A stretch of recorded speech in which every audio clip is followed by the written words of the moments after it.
Revelação é uma comunicação de Deus para o homem. Toda vez que Deus, de alguma forma, se comunica com o homem, isso é considerado uma revelação. A paz, queridos. No último vídeo a gente falou sobre o que é teologia e a gente falou também que a gente só pode fazer teologia através da revelação. A gente só consegue saber de Deus o que Deus quiser revelar a nós. Hoje a gente vai falar sobre a doutrina da revelação, revelação numa perspectiva teológica.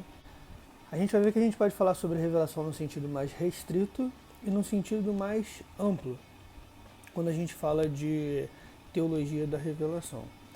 Teologicamente falando, revelação no sentido mais restrito é quando Deus, de alguma forma, revela algo que ninguém sabia, revela algo novo, como, por exemplo, quando Deus usa algum profeta para profetizar a respeito de coisas que ainda vão acontecer. No livro do Apocalipse, capítulo 1, o apóstolo João começa descrevendo aquilo como uma revelação de Jesus Cristo. Então ali a gente tem uma revelação nesse sentido mais restrito, de algo que é revelado diretamente por Deus a respeito de coisas ocultas. Mas teologicamente a gente também pode falar de revelação num sentido mais amplo, coisas que não eram segredo, coisas que não estavam ocultas, mas que Deus quis que nós soubéssemos, e Ele inspirou os autores sagrados a escreverem nas Sagradas Escrituras para nós. Um exemplo muito claro que a gente tem a respeito disso é o Evangelho de Lucas. Na verdade, todos os evangelhos, mas o Evangelho de Lucas ele deixa isso bem claro, quando ali no capítulo 1, o evangelista ele nos explica que ele fez uma pesquisa a respeito das coisas que Jesus falou, e ele escreveu para que o seu amado Teófilo tivesse a certeza das coisas que aconteceram. Então ali não houve uma revelação divina da mesma forma que aconteceu com João na ilha de Patmos, quando ele recebeu a revelação do Apocalipse. O Evangelho de Lucas nós entendemos como uma revelação divina, não porque Deus estava revelando algo oculto, alguma profecia, mas porque é algo que Deus queria que nós soubéssemos, no caso, a respeito de Jesus Cristo. Quando a gente fala de revelação, a gente também precisa compreender que existem tipos diferentes de revelação. A gente está falando aqui sobre a Bíblia como revelação, mas existem outros tipos de revelação. Quando a gente estuda a doutrina da revelação, a gente separa a revelação em dois tipos: revelação especial e revelação geral. A própria Bíblia, ela nos serve de base para que a gente compreenda que existe uma revelação geral. E essa revelação geral, ela se mostra em duas formas. O apóstolo Paulo, no livro de Romanos capítulo 1, ele nos afirma que o que de Deus se pode conhecer está revelado através da criação. Ou seja, Deus se revela através da criação, através da natureza. O que nós vemos do mundo ao nosso redor manifesta o poder de Deus, a grandiosidade divina. Isso é afirmado pelo apóstolo Paulo e nós interpretamos isso como uma revelação. Nós entendemos que essa é uma revelação geral. Por que nós dizemos que é uma revelação geral? Porque a criação, apesar dela revelar o poder e a grandiosidade de Deus, ela não nos diz nada a respeito de Jesus Cristo, não nos diz nada a respeito do pecado. Então a gente entende que a natureza ela é uma revelação geral, que ela não traz informações específicas a respeito de Deus, da vontade de Deus, dos planos de Deus, do que Deus quer para nós. Além disso, o apóstolo Paulo ele nos fala, ainda na epístola aos Romanos, que Deus ele também escreveu a sua lei em nossos corações. Então a gente entende que essa também é uma forma de Deus se revelar ao homem, revelando a sua lei. É claro que a gente não vai encontrar nos nossos corações de maneira clara os 10 mandamentos, mas os princípios que a gente encontra na palavra de Deus, eles são princípios que norteiam toda a humanidade.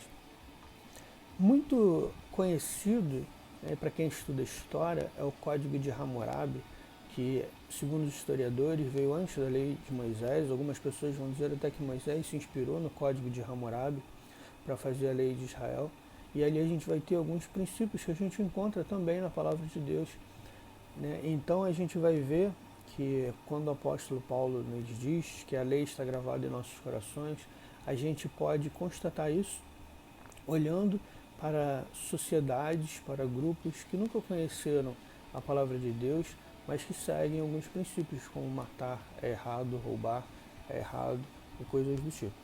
Então, a gente entende essas duas revelações, a natureza e a lei de Deus gravada nos corações, como revelação geral, tanto por estarem disponíveis a toda a humanidade, quanto por não trazerem informações específicas, mas trazerem somente um sentimento geral de que Deus existe e de que existe o certo e o errado. E a revelação especial? Bom, a revelação especial, nós entendemos que ela é especial porque ela traz detalhes a respeito de Deus, da sua vontade, do seu querer. E a gente vai ter algumas formas, né, dessa revelação especial. Uma forma que todos nós conhecemos é a Bíblia Sagrada.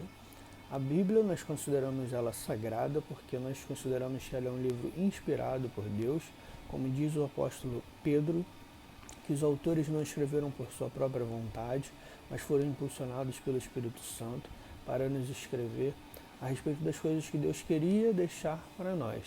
Na Bíblia nós encontramos o plano de Deus para o homem, a criação do homem, as profecias a respeito do futuro, do ser humano, da terra, do que Deus espera de nós, do que Deus quer de nós, como nós nos aproximamos de Deus.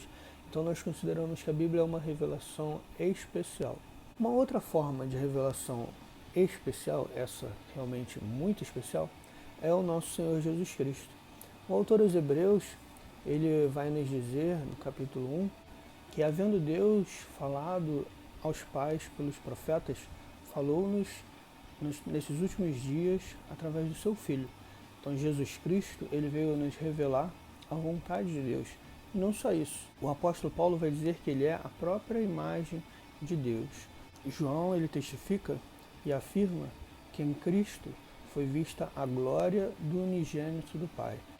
Então Jesus é uma forma de revelação especial, através da qual a gente tem um contato direto com Deus. Não só as pessoas que o viram quando ele caminhou aqui na Terra, mas todos nós, quando através dele temos contato com Deus, a gente tem a revelação divina, a gente tem Deus se revelando a nós pessoalmente. Além disso, a gente vai ter também como revelação especial profecias. Profecias mesmo que não constem na Bíblia, profecias que são pessoais, profecias que são dadas por Deus a determinadas pessoas, especificamente para essas pessoas, são consideradas também revelação especial, porque não é uma revelação geral, disponível a todos. A gente vai ver no Novo Testamento o apóstolo Paulo falando sobre o dom de profecia. Então a gente vai entender que algumas pessoas na igreja tinham o dom de profetizar, e nós não sabemos o que foi profetizado por essas pessoas, mas nós entendemos que elas falaram da parte de Deus, trazendo algo da parte de Deus para o homem, e isso é considerado uma revelação. E revelação é uma comunicação de Deus para o homem. Toda vez que Deus, de alguma forma, se comunica com o homem, isso é considerado uma revelação. Então a gente tem essas 5 revelações: a natureza, a lei de Deus no coração do homem, Jesus Cristo, a palavra de Deus e revelações particulares. Todas essas são comunicações divinas para com a humanidade, e todas essas são consideradas revelação divina. Bom, espero que você tenha gostado desse vídeo. Não deixe de dar o seu like, clica aqui embaixo no botão de dar um like. Não deixe de se inscrever no canal se você ainda não tiver se inscrito. E depois que você clica no botão de se inscrever, aparece um sininho do lado, você clica no sininho. Deve estar aparecendo já também uma bolinha aqui do meu lado, ou aqui do meu lado, né, com um botão para você se inscrever no canal. E eu vou colocar também um link para o vídeo anterior, no qual nós falamos sobre o que é teologia. Se você ainda não assistiu, assista. Em breve mais vídeos.